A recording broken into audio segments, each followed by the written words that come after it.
Chinese merchants and explorers have been traveling for years in the Middle East, but when they get to the Indian Ocean, they would feel nothing but fear in their hearts and return home or stay in the Middle East. It's only later that people in China decided to see what is on the shores of Africa, which is why it would be surprising finding a Chinese writer talk about Africa before Marco Polo, before Ibn Battuta, before some of these other Arab scholars. But it did happen. And how did it happen? Well, it all comes down to the Middle East. Back in the day, in 700 AD, the Muslims were fighting battles against the Chinese to see who would hold the countries of the Turkmen, which is in Central Asia. These places kept getting back and forths with certain people losing wars. But this important battle was between the Tang dynasty and the Abbasid Caliphate. Other people who were involved include the Tibetan Empire and the Karkota dynasty.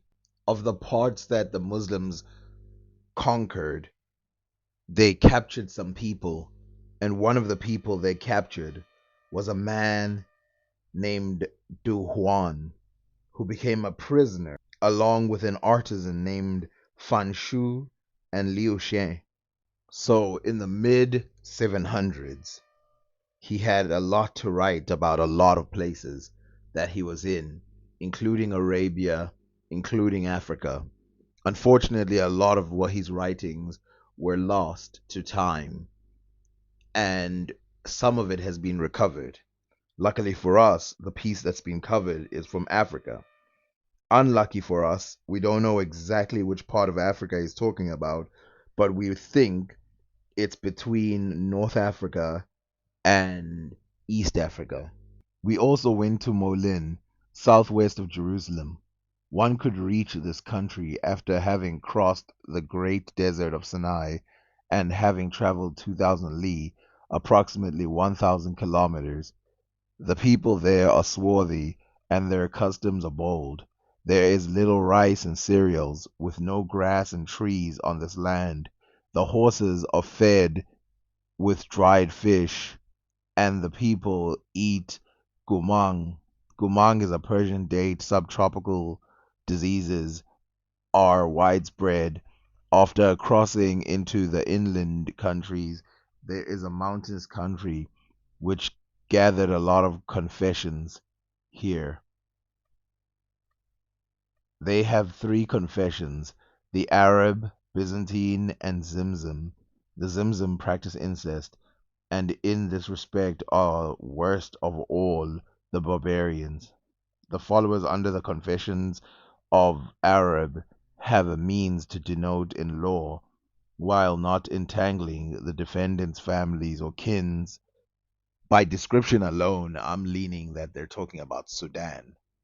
Firstly, they say it's southwest, 1,000 kilometers from the Sinai region, which would either land you in Libya or Sudan, which I'm probably going to go with Sudan because they say that you get tropical diseases, which in Sudan, it's true that you can get tropical diseases. It's less likely, especially if you talk about malaria, it's less likely to get malaria in Libya. Typically, it's found, I think there's still an outbreak today of malaria in Sudan. So I would say it's probably Sudan that he's describing. I don't usually do this, but this website describes this Chinese travel much better than I could. Indirect contact between the northeast African coast and China, mostly based on trade, seem to be documented since at least the 1st century AD in the Han Dynasty. This article focused on the first Chinese whose presence in Africa is clearly documented The geographical curiosity of the Tang dynasty made it possible that extracts of the 8th century travel report of a Chinese military officer Duan were documented and preserved. He visited Arabic countries and also Africa. The location of Molin Guo, an Abyssinian in an ancient Chinese source, Molin should be located in the dry desert lowland in the Sudan and Eritrea area. This text is thus one of the very few ancient sources contemporary to the late Aksumite kingdom briefly, but the significant details the people's custom are described, most of them still identifiable today.